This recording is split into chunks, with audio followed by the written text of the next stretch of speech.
Ladies and gentlemen, welcome back to The Truth. I'm your host, the one you love the most, Niall Hassan, back with a brand new episode here on The Truth. Back once again with my boy AJ Ponciano. AJ, how are you doing here today? I'm doing great. How about yourself? It's the fantasy season when it's the fantasy season. I lost last night by, I think, point and a half because of Chris Boswell, so that hurt. And then I lost by, I think, literally point 2 points in our Dynasty League when I had Najee, Minka, and Patrick Queen, and I lost by point 2. I mean, that's just how the fantasy season works. I won by point 5 in another league because of Malik Neighbors' final reception. So I think that's just the bipolarness of fantasy football. But other than that, I'm still struggling with my allergies, very much so, which is going good. So I got a lot of stuff going on. But what's going on today on this podcast is our Week 8 fantasy football takeaways. A lot to unpack here. Hard to believe we've officially crossed. Well, I guess we haven't officially crossed halfway point. My gosh, of the fantasy season. I got one more week for that, but. We are through week 8. We have 5 takeaways each that we're going to discuss here as usual. So without further ado, go ahead and give me your first takeaway from week 8. Jameis Winston, just what a game! He should have had two interceptions. There was a dropped one by I believe Kyle Hamilton, and then he also had one on that final drive or second to final drive. Uh, Actually, could have been the same drive as the one with Kyle Hamilton. Ball into the end zone that was to absolutely nobody. It was right through the defender's hands. But outside of that, got a big win over the Ravens, their divisional rival, but threw for 334 yards, three touchdowns, no interceptions, 27 for 41. I mean, just a really good game. I mean, he's just going to be the starter the rest of the year. I think there's no way that they can put anyone else in, go look for anyone else. I think Jameis is proving that he can be a bridge quarterback, either a really good backup quarterback like a Joe Flacco type, kind of just goes around to different teams and all that, signs a 1 year, 2 year deal, sticks there, and then can be a bridge quarterback for a lot of teams. Which I mean gets him what he wants. He wants to be a starting quarterback still in the NFL. I get it; it's not for really a contending role, but if he's going to be able to make starter quarterback or backup quarterback money, and he's able to start games like that, just being a bridge quarterback, I think that he's proven that he's able to do this. He did it with the Saints for a little bit, was injured, and it showed exactly that he still has the ability to do it. Yeah, I agree. I mean, famous Jameis, you never know what you're going to get out of him. You also never know what you're going to get out of a guy like Anthony Richardson, which is my first takeaway. And man, this might be one of the biggest fantasy football redraft fall-offs in fantasy football redraft history.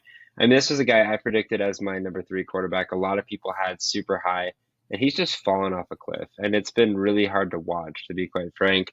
On top of that, he just cannot throw the ball. And I think there was a lot of comparisons to Lamar Jackson. That was Lamar Jackson's biggest comparison going into the draft and then going into the league for that matter, was his inability to throw the football effectively. Obviously had the legs to run around like a madman, but really couldn't figure out how to throw the football. And Lamar struggled with that in his first season in the NFL, but really was able to kind of materialize second, third years to eventually win that MVP. So he really was kind of having that player comp as a guy that really cannot throw the football. But it's been bad, man. He has a 44% completion percentage on the year, 59 for 133, has 958 yards, 4 touchdowns, and 2 interceptions, only 441 carries for 242 yards and 1 touchdown. It'd be different if Anthony Richardson was able to kind of run around and be more efficient, which is a lot of reasons why, including a reason why I had picked him up of waivers. I think it was going into week 7, just because of the strict Russian value that he had. It was an immediate player comparison, excuse me, Lamar Jackson, it just has not materialized. There was one point last week where he had, I think it was at the half, he was passing 2 for 15 for 81 yards, a touchdown, and an interception. I mean, that is the most Anthony Richardson stat line I've ever seen in my life. They are turning to Joe Flacco. I don't know if it's just for the rest of the season, if it's for this week. Whatever it is, it's a statement to Anthony Richardson. On top of that, I think there was 1.2 where Richardson was quote unquote tired why he sat out on a third down, a big third down play. So there's just a lot of things going on with Anthony Richardson. There's been a lot of draft capital invested in Anthony Richardson from the Colts standpoint, a lot of draft capital invested from fantasy manager standpoint. So it's a tough situation, but are we seeing the fall of Anthony Richardson, or is this kind of like one of those things where maybe he gets back up to being a elite quarterback that he was in college that a lot of people were expecting in the NFL? or does the Colts QB curse continue ever since the retirement of Andrew Luck? Guess we'll have to wait and see, but he doesn't look like it's good, at least for this season, for those that are in those redraft leagues. What about your second takeaway? A lot of upsets that may put the final coffin in some of these teams' seasons. Mainly looking at the Jets and Dolphins right now. I get it, same division. Right now, the Bills are the number one team in that division, and no one's really expecting anything out of New England. But out of the Jets, New England, and Miami all having essentially the same record. Miami just having one less loss because they already have their bye. But the Jets being 2-6, losing this week. Uh, New England 2-6, Dolphins 2-5 now. I mean, there's just some losses that took teams a big step back. Ravens moving down to 5-2, not looking that good after losing to the Browns and also the Raiders earlier this year. There's just been some teams where these losses this week against teams that I think everyone's expecting them to beat just didn't look good. Like I said, Jets losing to the Patriots, or Dolphins losing to the Cardinals there, Ravens losing to the Browns, even your Vikings losing to the Rams. I know it's not a big deal for them because they are pretty high seeded right now, but yeah, that's a game that I expected you guys to win. I think you projected you guys to actually lose in that game, but just the losses this week, these small losses are going to turn big, especially ones like for the Jets. They want to look like turn their season around. That's hard, really hard to do when you lose to a divisional opponent like that. So my second takeaway is just kind of also the fall of Devin Singletary. I know he's been kind of nursing with a little bit of an injury, but this week, or I should say last week, had 2 carries for 11 yards, receiving the football, 2 catches for 12 yards. Tyrone Tracy, 20 carries for 145 yards and a touchdown. For those that bet out there, I only know this because I listened to a pod, but I think Singletary's player prop was like 31 and a half rushing yards, which a lot of people were hedging the under just because of Singletary with his injury that he was dealing with. I believe it's a lower body, like hamstring injury. On top of that, the Steelers have one of the best run defenses and one of the best defenses in the entire NFL.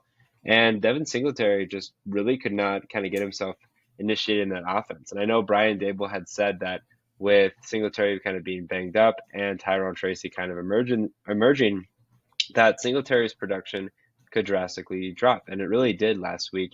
And I'm really afraid that that's going to happen moving forward. Now I know Tyrone Tracy did get banged up. I'm not sure his status at the moment for Week 9. We are recording this on Tuesday evening, so there's a lot up in the air for that. But if both are healthy, you might have to venture towards Tyrone Tracy just because of what he showed, not only as far as his role in the New York Giants, but what he showed going into that matchup on the road in Pittsburgh and kind of rejuvenating that Giants offense, if that's even the right way to put it, especially towards the end when he broke off that 42, I believe it was a 42-yard or 42-yard touchdown, something like that. He is explosive. He is a rookie, and we've seen teams kind of venture towards more rookie running backs, such as for the Bucks, Rashad White, a veteran, kind of kicked to the curb a little bit. Bucky Irving step up to the plate. Now maybe we see another veteran and a guy like Singletary start to fall, and a guy like Tyrone Tracy step up to the plate. I was a big Singletary fan. I'll continue to be a big Singletary fan, but I've really been concerned the past couple of weeks to the point where I actually dropped him and picked up a guy like Jalen Warren, who a lot of people could kind of do that similar style and really just kind of move forward from Singletary, at least from this season, which is unfortunate to say the least. But I think the Giants are going a different route, trying to kind of move on and move forward from Saquon. Okay, your third takeaway. If you take away Bo Nix's first 2 games, he's in the conversation for Rookie of the Year, if not potentially leading that conversation. If you take away the first 2 games, he had 2 interceptions in each, so 4 total interceptions, just under 400 yards. He did have a rushing touchdown, but if you look at his numbers from week 3 to week 8, 8 touchdowns to 1 interception, 1,146 yards, 199 rushing yards with 3 rushing touchdowns. I get it. Jane Daniels has been great this year. Caleb has turned it on after the first couple weeks, but Bo Nix is right there. I mean, people are kind of overlooking it. I want to say in the last month and a half, he leads all rookie quarterbacks in wins, passing touchdowns, passing yards, rushing yards for a quarterback, or second rushing yards for quarterback to Jay Daniels, and I think tied with Jane Daniels for rushing touchdowns. I mean, he's been right up with them. Those first 2 games really just screwed over his total stat line because yes, he has 5 interceptions, but 4 of the 5 came in the first 2 weeks when he was playing against pretty good defenses in Seattle and Pittsburgh. So Take those away, he's really turned his season around, especially for fantasy. He's, I want to say right now, a top 15 fantasy quarterback per game. He's ahead of guys like Mahomes. We'll have disappointments there. Ahead of guys like Stafford, and he's pretty widely available. I don't know what's going on with Dak Prescott. I really don't. I feel like he's one of the hardest guys to consistently put on your fantasy team and consistently start week in and week out. Again, I think he was my QB5, QB4, so clearly I'm doing a great job with my fantasy rankings this year. But I mean, he has all the tools that he needs to be a successful quarterback. Signed that big deal, one of the most expensive in NFL history. And it's just kind of been a down season for the Cowboys as a whole, but particularly with Dak Prescott and his fantasy value. I mean, last week he was basically at nothing, in the lineup that he was in, and he had two mop-up duty touchdowns to CeeDee Lamb. So is Dak kind of in a position for mop-up duty? Is it something deeper? Is it a Mike McCarthy issue? Is it a Jerry Jones issue? What is the issue? Because obviously Dak's not going to provide you with very much rushing value, if any. The highest carries he has is two on the year. He's done that three times, but the rest for one, and no more than 12 yards. And he only has the one rushing touchdown on the year. So he's strictly like a passing value quarterback.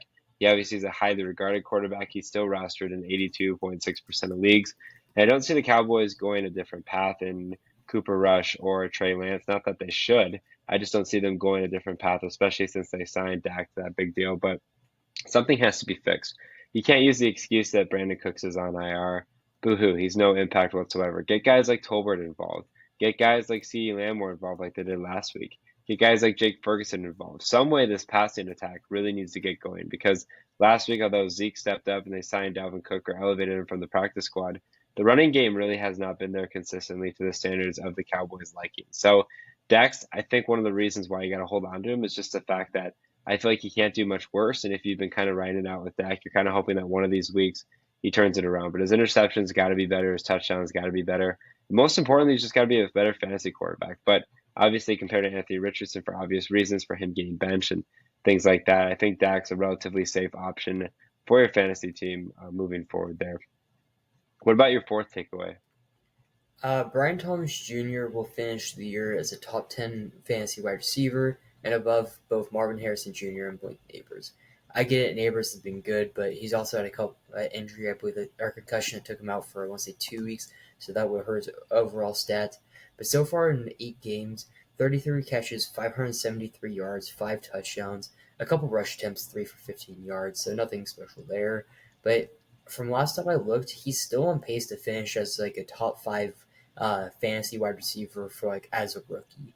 If you look at all like the rookie years from some of the top guys, obviously we had Puka last year, who I believe took the all-time record for fantasy points by a rookie wide receiver. I want to say Brian Thomas Jr. is still on that track. I want to say he's right now on track to finish seventh overall.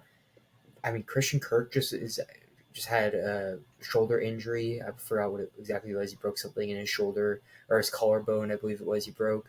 I mean, that opens up even more options for this Jaguars team that has been losing games. The game scripts has been able to throw the ball a good line. Trevor Lawrence, I want to say, is averaging close to 37, 38 pass attempts, which I want to say is pretty close to a career high there for him. And Brian Thomas Jr., I mean, he looks like that clear number one. Last week, 3 catches, 60 yards, a touchdown. Before that, 5 catches, 89 yards for a touchdown. I mean, he's been pretty consistent. He's only had 3 games so far in his rookie up to this point where he's gone over under 50 yards. It was week 1, 4 catches, 47 yards, a touchdown. Week 3, 5 catches for 49 yards, and then just 2 or 3 weeks ago now, 3 catches for 27 yards. So I mean, he's on pace to not break records, but on pace to be one of the top fantasy wide receivers, not just for this season, but historically one of the best rookie wide receivers for fantasy.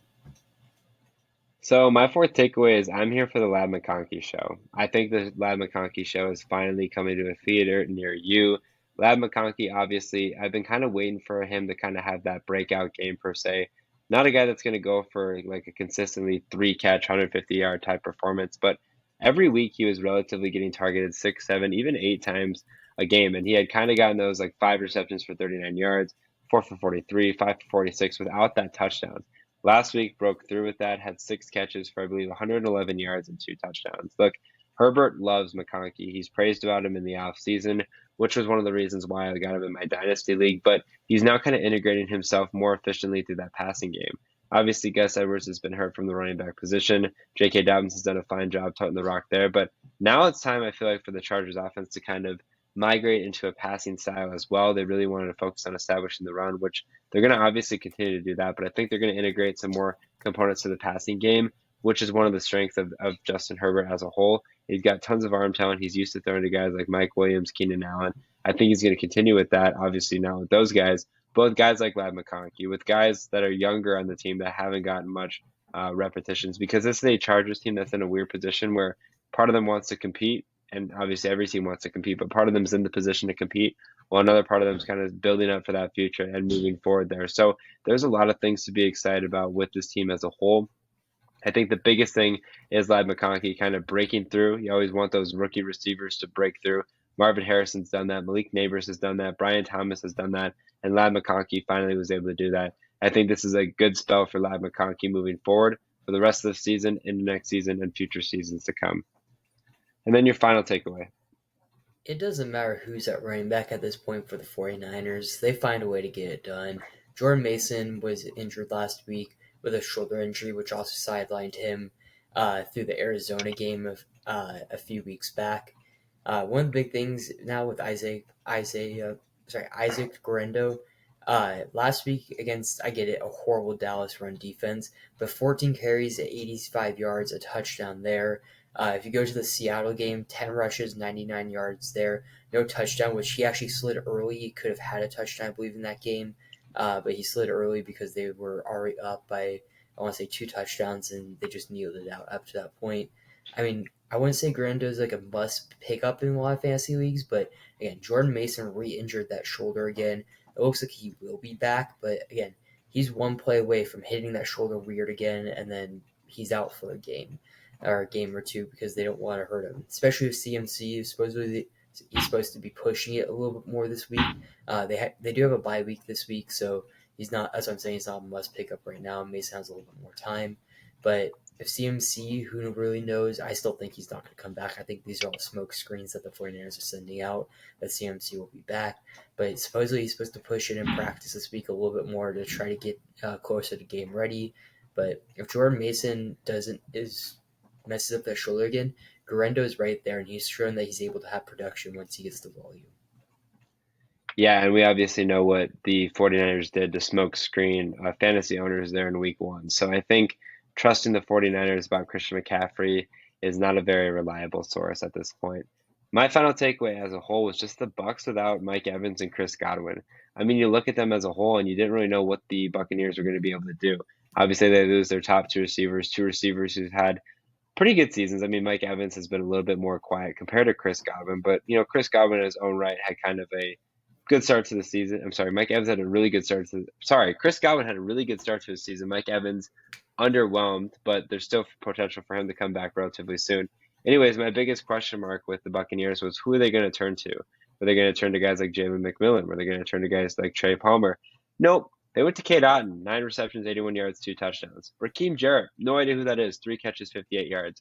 Bucky Irving, 7 catches for 40. Rashad, 5 for 38. Like, they just completely avoided their wide receivers whatsoever and shifted to the tight end and running backs, which is not a terrible strategy. And I'm not blaming the Buccaneers at all, but we were completely wrong with Jalen McMillan and Trey Palmer. I think McMillan was the higher of performers with 4 catches for 35 yards. So Mike Evans, I believe they said he was out for 3 games, which means that he would be out for the next 2 games. How are they going to adjust and how are they going to respond with Mike Evans moving forward? Is it going to be, without Mike Evans moving forward, is it going to be a continuation of feeding guys like Cade Otton, Bucky Irving, or Rashad White, or are they going to go to guys like Jalen McMillan, Trey Palmer, something like that? I'm not really sure, and I don't really think they're really sure as well. So the biggest thing to watch out for the Bucks moving forward is kind of what that looks like for them and what guys they either are attacking early or maybe guys that they're going to consistently throw to consistently week in and week out. But it's definitely something that's going to continue to change. It probably will be a whole new slate of top guys this week and next week. And then when Mike Evans hopefully comes back soon, it'll be back to maybe Mike Evans getting the majority of the catches moving forward. It's really too hard to tell at this moment. Thank you guys for listening to another episode here in The Truth. If you guys did enjoy it, make sure you follow The Truth on Twitter, The Truth as one, to stay up to date with the latest information regarding The Truth, including podcast dates, podcast uploads, and other important information you don't want to miss. Make sure you guys also follow The Truth on Instagram and TikTok at the.tt.truth.